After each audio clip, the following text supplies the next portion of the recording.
them take it to where you want it, because no hijacker ever rammed a plane into a building before. It was policy.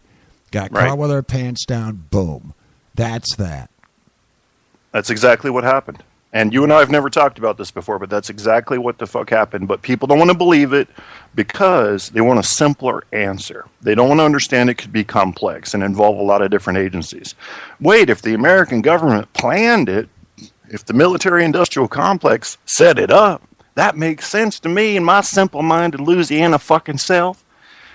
God damn it. What do I got to do to make America smarter, man? How government and the military works, a secret goes about as far as 10 feet. There's no way. That's right. And economically, it makes no sense. Now, if you want to have a conspiracy, blame it on the Israelis. Say, look, the Jews blew up the building so we could go after the sand niggers. That would make more sense. That's a fair conspiracy there, because at least there's fucking motivation. Yeah, otherwise, there's nothing. Mm-hmm. You know, we had nationalism for a couple weeks. You got Bush looking like he's not retarded with the flag at ground zero. It closed down. That was the only moment that Bush looked unretarded. That was it. I mean, they accomplished absolutely nothing. What they did is they made us get really good at national security. And, of course, there's always going to be some nutcase blowing something up. That's not new. Right. Just ask Tim McVeigh. Yeah, I mean, he's just one of many in mass shootings. And, look, more people are killed on a yearly basis by drunk drivers than they are in 9/11. Bottom line, nobody's screaming and crying. More people are killed by fucking orange Tic Tacs than that, but we don't talk about it because that's just not exciting. No, it's not. Fucking Americans need drama. It doesn't sell papers. It doesn't get Wolf Blitzer standing on the corner of a bus stop 10 hours after the Boston bombings going, yeah, there's a bus passing by. Ladies and gentlemen, I see flashing lights 7 miles to the east of me. I'm going to stand here in the snow because I'm retarded. That's the problem. America doesn't know how to think outside the box. What did I say about a year ago on a show, you guys? I don't know if you remember. You can look it up. I don't look up my old shows.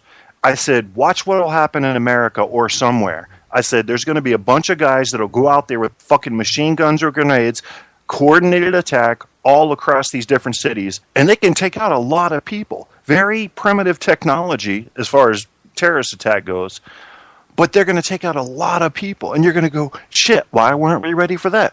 Bam, Paris happens. This is what's coming to America. They can use primitive means. Watch the railways. Nobody's talking about the railways. They're going to take out 40 or 50 fucking trains at once. And you're going to go, why weren't we ready for that? Because you were looking at the planes. I know, because I just came through the goddamn airports and had to do jumping jacks in the x-ray machine while I was fucking vibrating my clitoris with a jackhammer. We're not ready for what hasn't happened. We're only training to stop what has happened. That's terrible thinking. You got to go outside the box, because I guarantee you that's what the terrorists are doing. Now, see, I look at that. And if I remember correctly, during 9/11, the World Series had begun. I don't remember that. In that time zone, or maybe it was the pennant race. Now, any stadium, 40, 50, 60, up to 100,000 people in it. And they pick a fucking building with 82 different goddamn countries being represented. It was just stupidity. It just goes to show the planning even sucked. Yeah. And the luck it took to pull that off, except for the guys that didn't make it to the in Pennsylvania. They got fucked. Rick's in the chat room. God damn it, Rick. No, Rick. It's we're going to have to go to my Bane voice, Rick. No, I think that's Dino. That may be Dino, but he's Rick in the flesh. Perhaps what he needs is a DNA injection that'll give him a foot of height. I don't know what I meant by that. I have no clue. That might be some after effect from the pneumatic. I didn't see that coming. The jackhammer on the clitoris. I didn't see it either. I swear to God, that was off the top of my head. Maybe I should start drinking after all. Fuck. Probably. This is you, guy, on a normal night, and me on an abnormal night. Yeah. It's sort of interesting. Thank you. I mean, I drink. I used to get, like, when I was younger, I would get into fights when I would drink because it was like Apocalypse said earlier. I got a little sensitive. It was like, don't fuck with me and I won't hurt you, but fuck with me, we gonna fight. And some people would be like, look, I was just fucking around. Pow, there they go. Oh no, they've taken the horizontal dive. What happened? They fucked with Kevin. That's the problem. But now I'm a giggly bitch. I'm a giggly bitch when I be drinking a little bit. So that's cool. We're all cool. Yeah, unless you listen to Tyree Sneed. Right Tyree Sneed, he, for some reason, he gets under my skin with his complaining. Okay, fuck that motherfucker, though. Because you know why? Yeah, rap after rap about my girlfriend's getting fucked by a nigger, and then the next thing you know, he's fighting with Goofy Bone, who sucks the most. I mean, you know, it's a close call. Well, I'm glad he's fighting with Goofy Bone because everybody should be fighting with Goofy Bone, but you cannot pretend to be black and ghetto if you didn't come up that way. Like, people like Eminem, I give them a break because they did come up in some pretty harsh conditions. Whoever this fucking Tyree Sneed, Gesundheit, is, he's acting super black, and he's not black. He's not black. You can't say nigga every 3 seconds and act like you're ghetto when you're a fucking white trailer park trash living dick cunt ass fuck piss tit. Now he may be a legacy kid. There was some talk of him being, I don't know, a cousin or a nephew of Verona, but, you know, I'm sure she wouldn't claim him.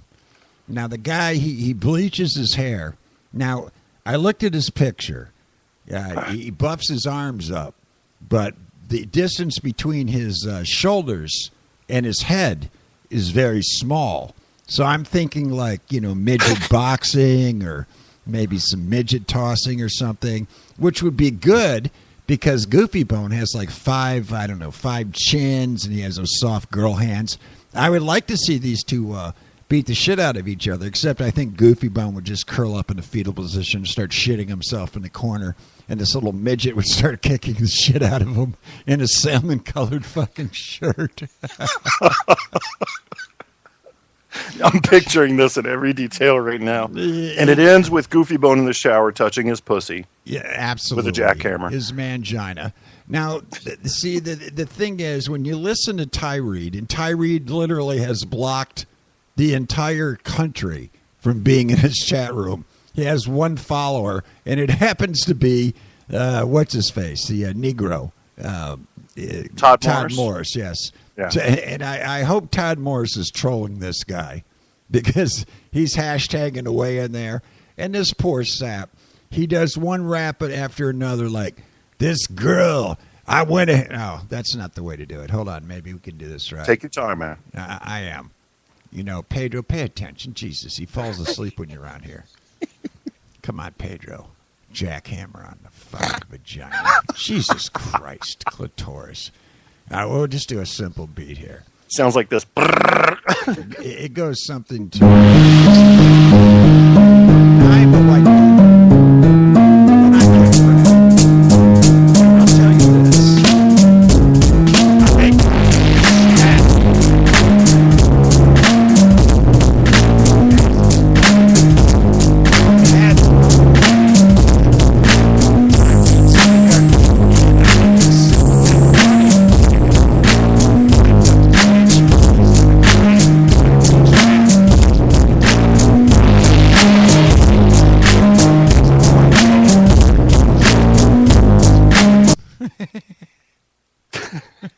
That was way too much bass, nigga. Sorry. My cats are running. You know, you got to do it. If you're not doing it to where your license plate's shaking, you're not doing it right. Oh, tonight. Guy, can I tell you about something that happened tonight? No, go ahead. I'm drinking like my third Mike's. All right, this one is a hard lemon. It's not that hard. I stuck my finger right through it. But now I'm drinking Mike's hard strawberry lemonade, which there's no lemon in this. Anyway, I'm out on the balcony having a 305 Cherokee cigarette. No, I'm sorry, it was Apache. Fuck, I'm sorry, Native American Indians. Kill me if you want. And down over the balcony, I can see the whole city. Let me tell you where I am. I'm very close to the spot where the Phoenix Lights were filmed from. That's all I'm going to say. Nobody gets to know exactly where I am. And I hear the motherfucking bass start. Somebody in a goddamn beat-up Toyota Celica. And I hear Tupac. And I know the guy's white.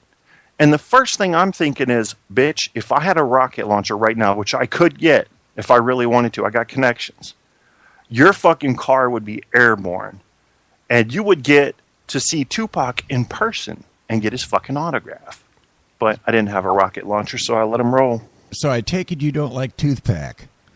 I like Tupac. I love Tupac. I just don't like people playing their fucking music so loud that my balls go into remission. But if it was That's the the problem. Bengals, you wouldn't have that reaction. Basically, if you hear Tupac, you want to murder these people. Let's say it's Eminem rapping. Would it make a difference? It wouldn't make a difference because of the volume. Yeah. It wouldn't make a difference. I guess it's the bass thing. Yeah, but Tupac is more real than Eminem. That I do wish to put on the record. I don't know. I mean, I know don't like Eminem had some Tupac. hard times, and he's quick with the lyrics, but all he's doing is sitting there with a fucking rhyming dictionary going, peyote, coyote. That'll make a rhyme. Make some fucking sense is what I'm asking. Well, see, he hung out with the crackhead Biggie Smalls too long, and they were smoking the product up. I don't know how that happened. Well, Look, Dre found him, I think. Well, Dre found Eminem too. That's Dr. what I'm talking Dre about. is Dre and Mr. Label. He's a guy that knows what can sell, even though he's black. I'm sure he has a white overseer. I mean, I'm not trying to be I am. Maybe he does, but he's got some business sense. You got to give him credit for that. Yeah, no, I'm going to play a song. We're going to Okay. come back, and Dino has asked to call in because I got a feeling this is going to be about 9/11, but that's fine. Because, Shit. I like Dino. In fact, we can talk about a sports show we're talking about. I'm neutral on Dino right now. Dino's a good guy. He's Rick sort of went out on his own ordeal, and he's doing that Black Sheep deal, and I guess that's more of his type thing. I'm not going to answer for him, but anyway, we shall return. So I'm going to go ahead and play. I like this song. I don't know. I think it's romantic.